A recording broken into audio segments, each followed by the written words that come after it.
morning. Leander in the 8s, of course, those girls were doubling up from the 4 into the 8, and Durham, of course, had to go and beat the crew from the USA to get to this final. That is our first final of the day, correct? Indeed it is. So there you go. That is the winners. That's Leander Club winners of the Elite Coxless Fours for the Avril Vellacock Cup. And that was quick. What we're going to do is ask Liz Chapman here to give us the results and times, and of course course records. Well, the mutterings on the towpath very much of how records are going to be smashed. I think we saw some go this morning. Junior quads, I think it was Gloucester Hartbury this morning that smashed the time, and we expect the finals to be much the same. So very, very quick conditions here. New course records set all over the place this morning.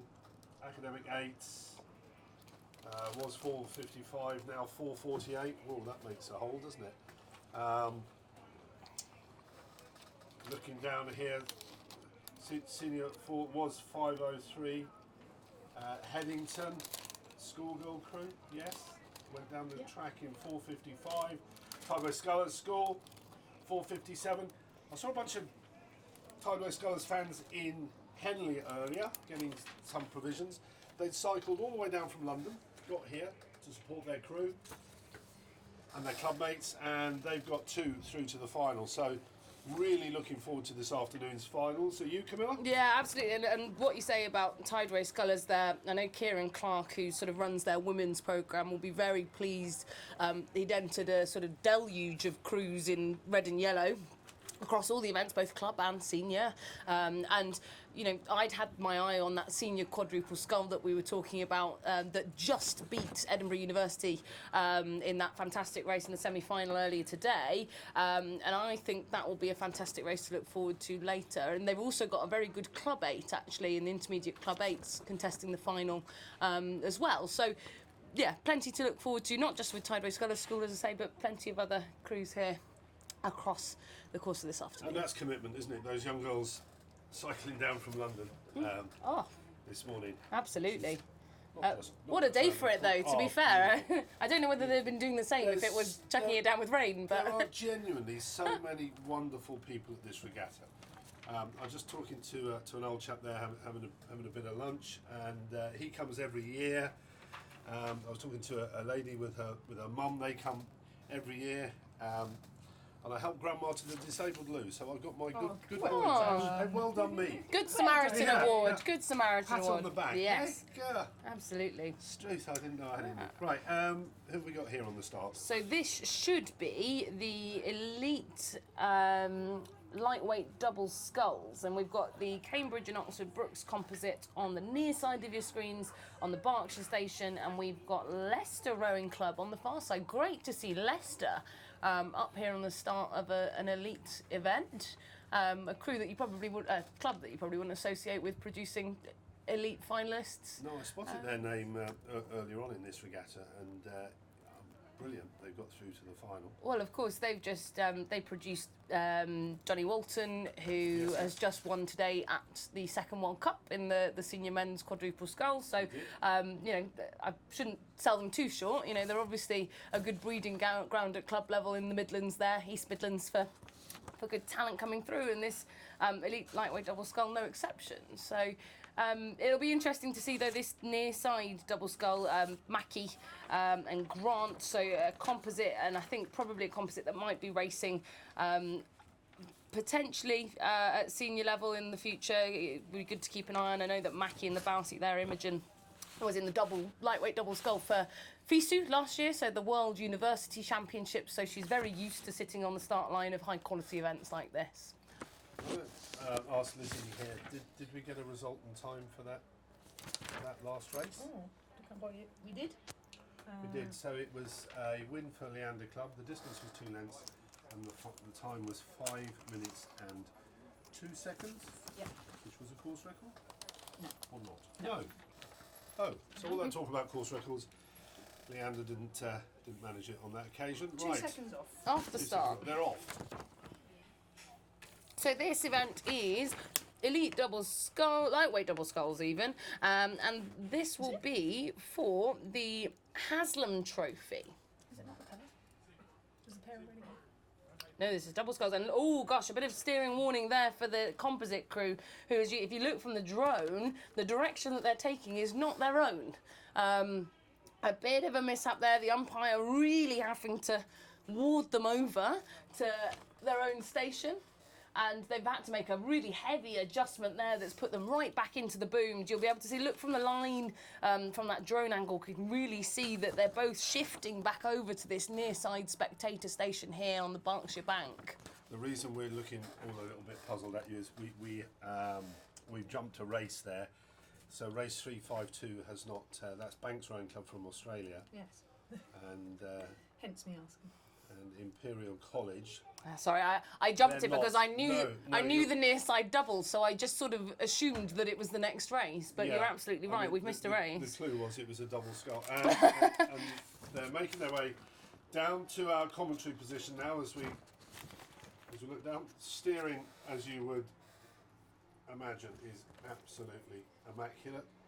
It's the composite that have the lead of just over a length as they go past us, but we're only about a third of the way down this course. We're probably at around the 500 metre mark, I worked out, and as they head down to the enclosures, once they get just by the boating rack, they're about halfway. So moving away, it is the composite crew. And the composite crew, of course, Imogen Bacchian is Imogen Grant. I thought it was in the Cambridge light crew, in her light blue. Imogen, of course, part of this year's successful boat race winning crew, the third women's boat race, I want to say, or am I missing one out? Third, I think, for the women on the Tideway course. And so, again, Imogen Grant's been sort of vying for those very two sort of lucrative seats in that senior women's GB setup. You know, it's very hard to tackle the lightweight seats, as you know. Once you get to a certain level, there's only 2 spots at the Olympics. So there's a lot of quality at this sort of senior level who are all trying to press up onto the top guys, onto Catherine Copeland and Charlotte Taylor and Emily as well. And I think that, you know, these 2 girls are in that group. They were both at final trials. They're probably in the lower half of that final trials group. And we'll see later on, actually, we've got a couple of finals in the elite lightweight singles between, you know, 2 of the guys that would have finished above these 2. So we're looking at a real top quality crew here. And I think I wouldn't be surprised, as I say, if they stayed together throughout the course of the summer season. I'm going to ask you a question here, because we all know you are a clever girl. We were talking about it yesterday and saying you have a brain that we would die for, the way you retain and know stuff. Right, so tell me what you think the attitude is, knowing that there are only so few seats for lightweights in the Olympic class boats. Do you think there's still the appetite to go on and get in the GB team and race in the non-Olympic boats? I think when you're at the age that you're at, coming out of university, as these 2 ladies are, you know, they're either still studying a degree or about to graduate, certainly, because any sort of senior vest that you can get, you've still got, you know, another sort of 8 years of your senior career still to go. So 2 Olympic cycles at least, if you really want it and you really want to stick at it. You know, you've got 2 cycles to go. And you know, again, actually just mentioning, I said that we'd see the lightweight single sculls later on. There they are on the start line. And again, these 2 girls included for this lightweight setup. Maddie Arlett's just represented at World Cup 1. She's on the right-hand side of your screen there in the baby blue. And Robin, of course, came 3rd at those senior trials. So both of them very close to that double scull. Both of them still at university. Yeah. And I think that with 8 years ahead in front of you, there's absolutely still the appetite to go for those World Cup seats in the lightweight quad and in the lightweight single, because at the end of the day, it's all experience. And when, you know, Catherine Copeland decides to retire, or when Charlotte Taylor decides to retire, someone's going to have to step up into that double scull. And if you've been there pressuring and in those boats and being selected for the Senior World Championships, you're in a really good position to be sort of first on the list, I suppose. So absolutely, I think the appetite's really there for girls of this age at sort of, you know, 23, 24 still. And we just see them cross the line there Brilliant. Well, thanks for that. I was intrigued, and it reminded me when I see you there eating your chips that I should really ask you. Right, here we go. This is the lightweight single sculls, which is just underway, and we... Edinburgh University on the left of your screen and Maddie University of London. Arlott and Robin Hart-Winks. Indeed. University of London. So I actually know both of these girls very, very well. So I'm very intrigued to see who's going to come out on top. This is a long-lasting battle that's going to go on between these two. They both learnt to row together at Edinburgh University on the same year, on the same novice programme. Both of them came through the same ranks together, contesting each other for their whole time throughout university, all the way from novices. Robin's now graduated and is studying a postgraduate at the University of London, and Maddie, of course, still in her master's year now. She's decided to stay on and do a master's at Edinburgh. So this is a real fight. These girls will have been looking forward to this race all day. It's a grudge match. Maddie looks like she's had a bit of a push here because she was certainly half a boat down, and now she's just moved.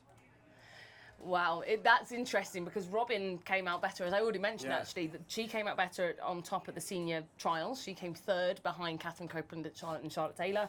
Maddie finishing just behind them. And Maddie was actually selected, as I say, she was in the double at the first World Cup earlier on in the season. And that for her was a really big step. It was her first senior selection and still at university, as I say, still studying. And I think she's really made a big step on since those senior trials. So this is the first time they'll have got to race each other since that day. I'm sure they'd have done seat racing against each other at Caversham. But Maddie, as you say, looks to be sort of 3/4 of a length ahead of Robin, but Robin will not let that go, let me tell you, because, as I say, Robin knows how Maddie races. They raced in a double together at the British University Champs for 3 years. They know each other inside out, and there's probably only just clear water.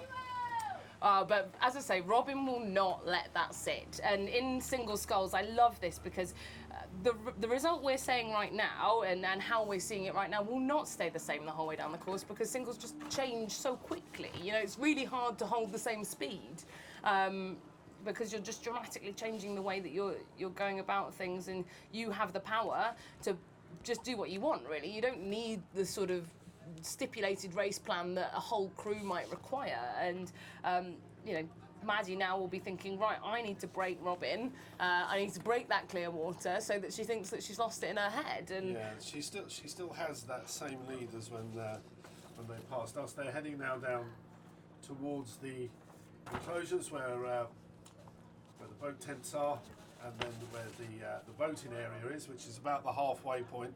So at halfway, it looks to be still just over a length lead. Just about to Maddie Arlott of Edinburgh University Boat Club. And there you go, a little bit of clear water between them, which is, I think, good for Maddie. I will be very interested to see how Robin responds to this in the way of a sprint, whether she starts early, whether she just goes, you know, flat out from 300 metres to go in a bid to try and go for it. And it's brilliant conditions. I mean, it's glorious. Absolutely perfect and fast. Talking of fast, we have a new course record in the elite lightweight double scull. Oh, there we go. So the result of the previous race there, course record for that composite crew. Wow. It's Cambridge University Women Boat Club and Oxford Brookes composite that beat Leicester Lane Club, and it was 5 minutes 20, which beats Course record by Oh, 0.3 record. seconds. And just to go back to this race, I think Robin has started to sprint, as suspected. Look at how she's sort of clipping the starts, clipping the sort of the catches that she's going in for. Very much more upright than she would usually be. She tends to try and use her length around the catch because she is that little bit shorter than Maddie is. Not by much, I think, but she's started to sit up and trying to wind the rate up to catch up Maddie, and I think Maddie's just trying to responding. Yeah, I think you're right, and I'm so happy that these guys got to race each other. I know that Maddie I think, I can't remember who she beat in her semi-final, but Robin was up against Ellie Lewis, who, of course, again, another one in the mix, trying to press into the senior squad. So she had quite a tricky semi-final. Maddie, I think, had the easier of the semi-finals. She won easily, I believe, actually. So she's had a bit of a rest, and it wouldn't surprise me if that's actually kind of impacted Robin a little bit. It looks like she's probably broken her here, doesn't it? Coming up towards the finish. They're going past Upper Thames, and there's not so many strokes left now. There's the crews returning from the previous race. And Robin having one last ditch attempt. I think you can just see her levering as much as she can to try and get back on terms and shortening up. There she goes up through the gears. But Maddie, of course, got plenty left in